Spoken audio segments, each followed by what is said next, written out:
Thanks for tuning into the Land and Home Show. Today we are talking the Fed Reserve, market projections, and lots of cool things that you probably want to know.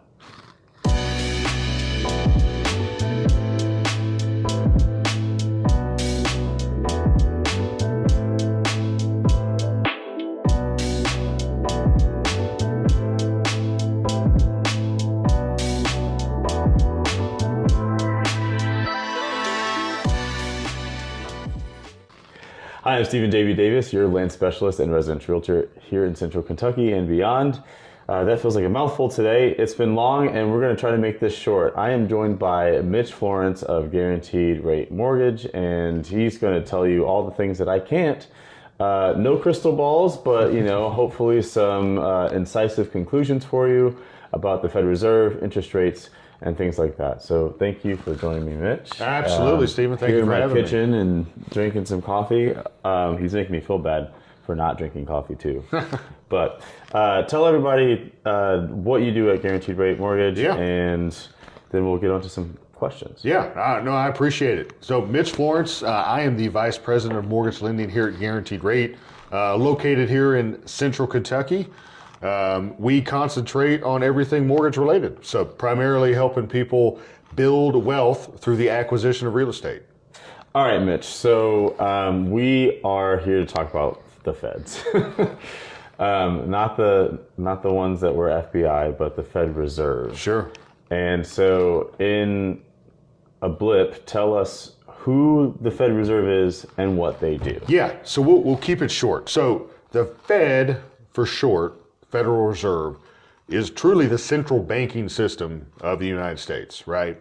Now, as it relates to what you and I do and follow every day, we're often talking about the FOMC, which is the Federal Open Market Committee. That's when we see the headlights, Jerome Powell's talking interest rates, right? That is the FOMC, the Federal Open Market Committee. Their job is really to dictate monetary policy, right? So when we talk rates, oftentimes we see headlines again as the federal or Fed fund rate. Okay, that is not. I'll make a distinction there. That is not. The Federal Reserve does not control mortgage rates directly. That is a misconception. Gotcha. Okay. So what are they controlling? Yeah.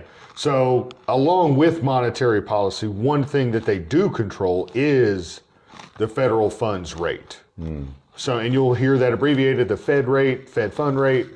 That is really the rate that institutions or financial institutions can borrow money overnight. So if like Fifth Third borrowing money, or JP Morgan, or from the Federal Reserve, Merrill Lynch. they control that rate. So when it becomes more expensive for a bank to borrow money from the Federal Reserve, it becomes probably more expensive for the consumer. I would say that's a great assessment. And that's the trickle-down effect. So the Fed, again, doesn't control my mortgage rate or your credit card rate or your auto loan rate. But if they control the Fed fund rate, there's going to be a trickle-down effect. So You're correct. When those go up, I can almost tell you the other rates are going up. Gotcha. How often does the Federal Reserve meet? Yeah, great question. So the Fed meets, specifically the committee, the FOMC meets this year, which is 2024, 7 times. Okay. The first meeting this year was in March. Okay.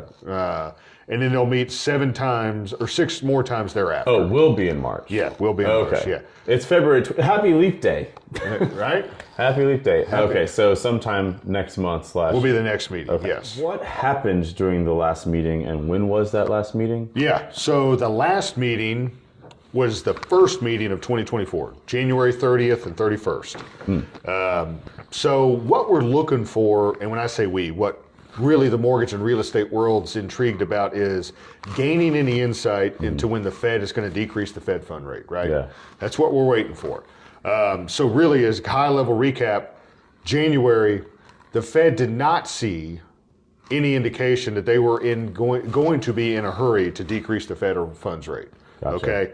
We had, and when I say we, the market had anticipated a Fed fund drop in March. Yeah. Which hasn't happened yet. Like, it's February 29th. Right. But that would have been nice coming up here in a couple weeks. We pretty much got all but confirmation, there's going to be no federal fund decrease in March in this next meeting.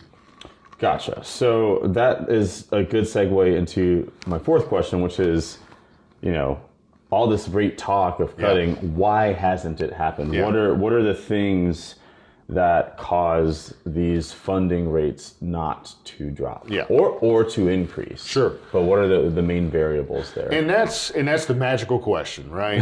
It's all sorcery and made up. It is. I'm kidding. It's not made up. Well, kind of. Not all of it. Separate show. So again, I think the key, especially as it relates to mortgage rates, all right? And I don't like to talk uncertainties, but here's a certainty, okay? Mortgage rates are going to decrease or go down when the market believes that the Federal Reserve is going to start cutting rates, okay? Everyone believes it. Yes. So we're looking for insight into when that is, all right? Gotcha. And if you listen to a lot of the Federal Reserve meeting minutes and the federal board members, it's largely tied to inflation, right? Mm-hmm. Everybody's favorite topic, the buzzword of the last 2 years is inflation. Yes. Yes. So I think a contributing factor into why rates have not decreased is the fact that inflation, measured by a few different things, okay? CPI, Consumer Price Index, PPI, Producer Price Index, and then PCE, Personal Consumption Expenditure, right? All kinds of acronyms. These all sound illegal. Some of them might be. They have not progressed in a manner that is conducive to the Fed to start cutting rates. Now, another X factor in this that's not inflation related, I think, is going to be jobs, okay? And we've all seen headlines of the economy's stronger, the economy's resilient, consumer spending, that's still high. So by a lot of different measures, the economy's continuing on, right? Right. So begs the question, why would the Fed decrease the Fed fund rates if everything's going well? Now, that is not my opinion, so don't misconstrue that, but that's kind of the thought process right now. Right. As long as you're reporting the news, correct. You're not giving your opinion, which, that's better than most of the people on the news these days. So I appreciate that. So as long as jobs are strong, as long as consumer spending is strong, as long as inflation is kind of hanging in the range it's in, the Fed's not under a ton of pressure right now to decrease the federal funds rate.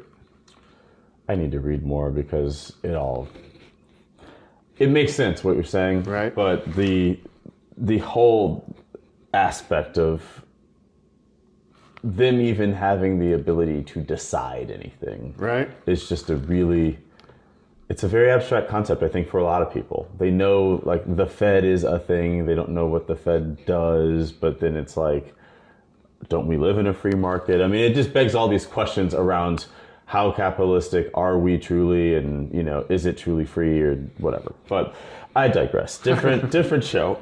So I want to shift just a little bit and put this into, this is a lot of theory we've talked about, right? Sure. And so when it comes down to people watching, whether they're figuring out if it's the right time for them to sell or the right time for them to buy, and I say for you, I've said this a lot, there's really not a such thing as, is it a good time to sell or buy in this grand way? You need to finish the question. Is it a good time for me to buy or sell? Is the question that you should always be asking in relationship to real estate, not is it a good time? Because I've had clients, they find a place that they love, and on a Friday we're under contract, but they can't get a rate locked in until a Monday, and on Monday rates are totally different. The idea of timing the market is something that a lot of people, they throw this phrase around, and they could have never owned a home, or they could have owned 7 in their life. Sure.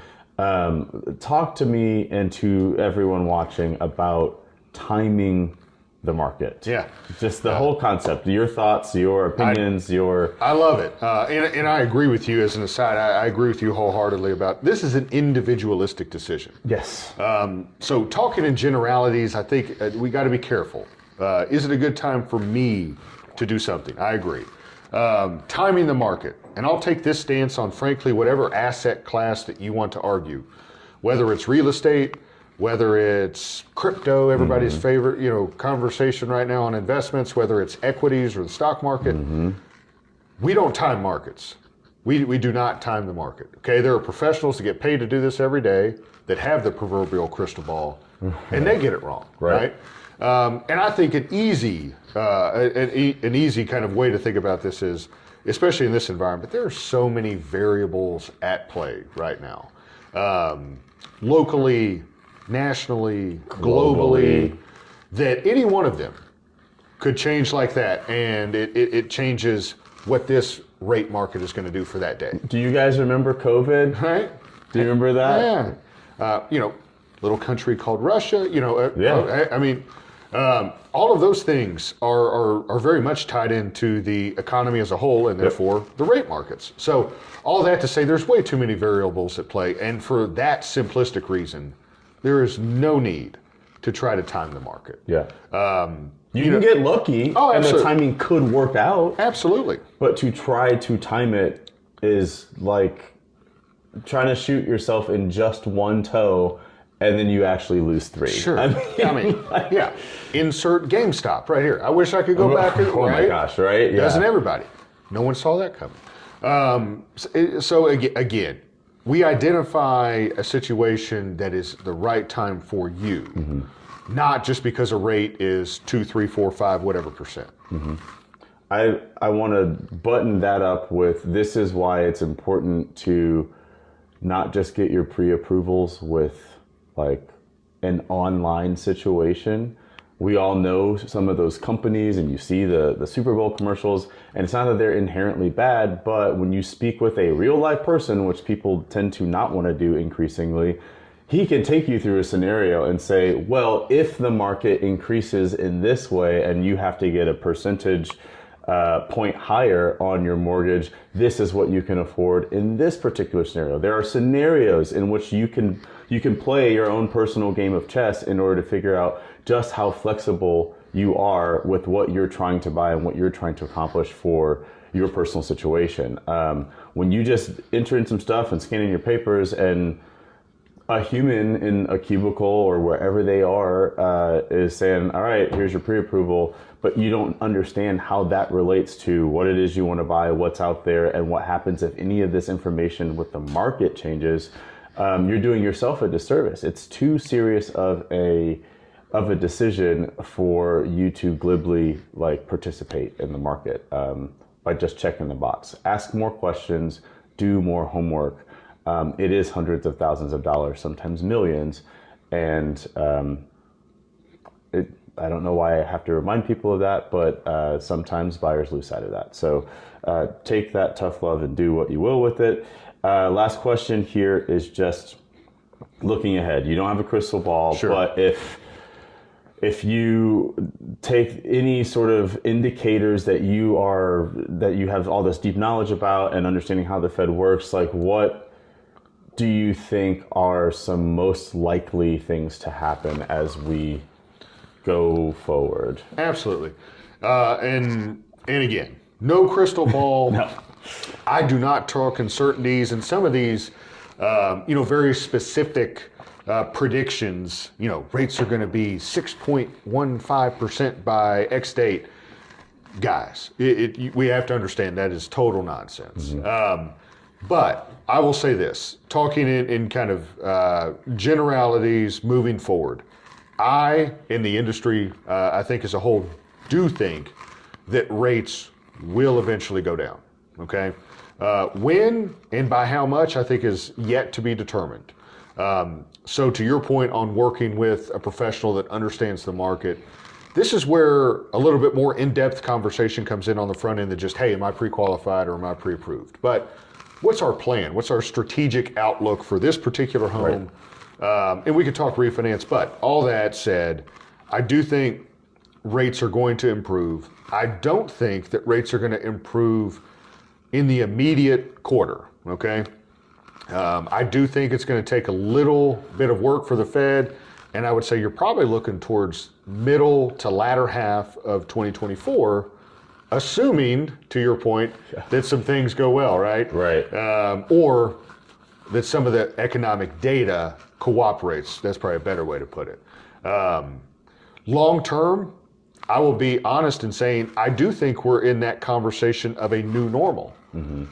For those of you waiting, no, I don't think that rates are going to go back down to 2 or 3%. Oh gosh. And part of me would say that I hope that you and I never see that again. Yeah. To be honest with you. So again, it's become rate centric, but I'll tell you it should never have been rate centric. Broader things at play. Start with your budget. To your point, we can back into what that looks like from a purchase, loan amount, what puts you in the best situation. Yeah, and to put another button on that, I would say when it comes to rates, the rate that you see is not always the rate that you're qualified for.